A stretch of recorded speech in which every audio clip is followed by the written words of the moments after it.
Démarrage des diagnostics. Importation des préférences et calibrage de l'environnement virtuel. Téléchargement terminé. Nous sommes en ligne et opérationnels. Bienvenue. Aujourd'hui, on se penche sur le drone DJI Mini 4K. On va essayer de comprendre ce qui séduit dans ce modèle en explorant un peu les retours d'utilisateurs et les infos qu'on trouve sur Amazon.fr.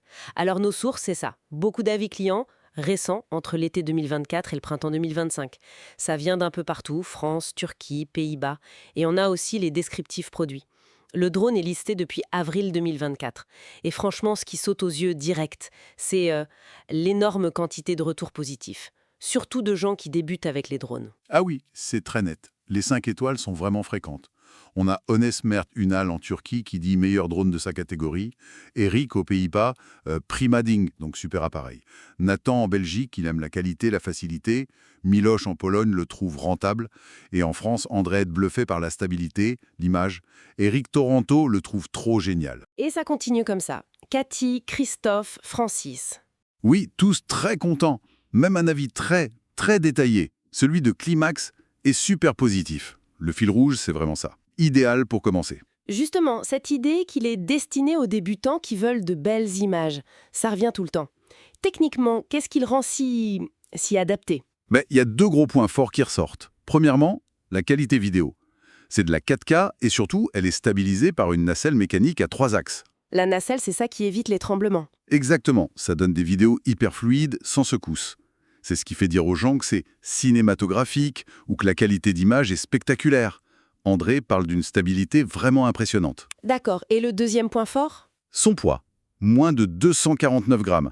Et ça, c'est un avantage réglementaire énorme en Europe. Ah oui, la réglementation. Voilà, avec sa certification C0, il vole en catégorie A1, A3, sans examen théorique compliqué, d'après DJI, et Climax le confirme pour la France. Ah, Pas besoin d'enregistrement, pas de formation en ligne obligatoire.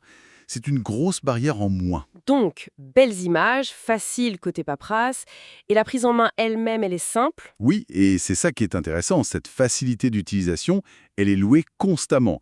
Il y a les fonctions comme les quick shots, Les modes automatiques. les modes automatiques, c'est ça ? Spirale, dronie. C'est ça, spirale, dronie, fusée. Ça permet de faire des plans dynamiques, assez créatifs, sans être un expert en pilotage.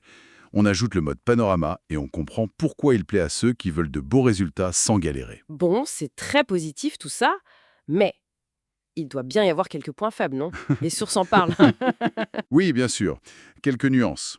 L'autonomie de la batterie, par exemple. Les avis sont partagés. Climax la trouve correcte. D'autres, comme un client d'Amazon, parlent plutôt de 20 minutes de vol. Mais beaucoup recommandent le pack Flymo Combo. Ah oui, avec plusieurs batteries ? Exactement. Chris, Eric, Toronto, Cathy, Francis, ils disent que ça règle en partie le problème. Ça donne plus de temps de vol. Un autre point, soulevé par Climax notamment, il n'a pas de détection d'obstacles omnidirectionnels.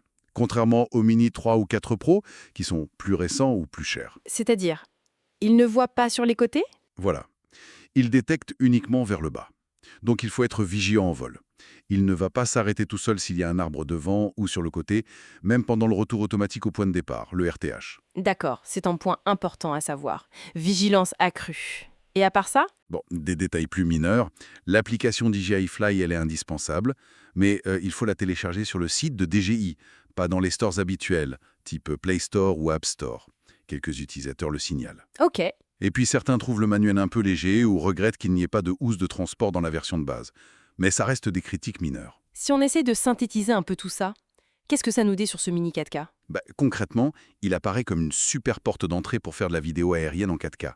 Il trouve un bon équilibre, je trouve, entre des fonctions sympas, une vraie simplicité et moins de contraintes réglementaires grâce à son poids.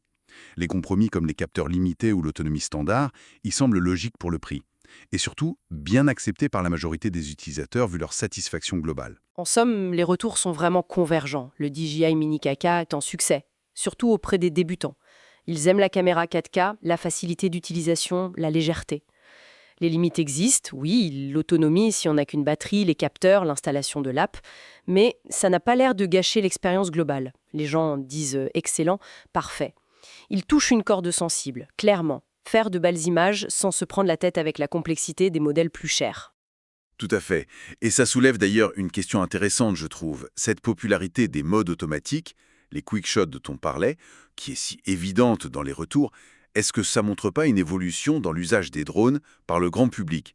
Est-ce que l'accent se déplace de plus en plus de la maîtrise fine du pilotage vers l'obtention facile et rapide de résultats qui claquent visuellement? C'est une piste de réflexion, je pense.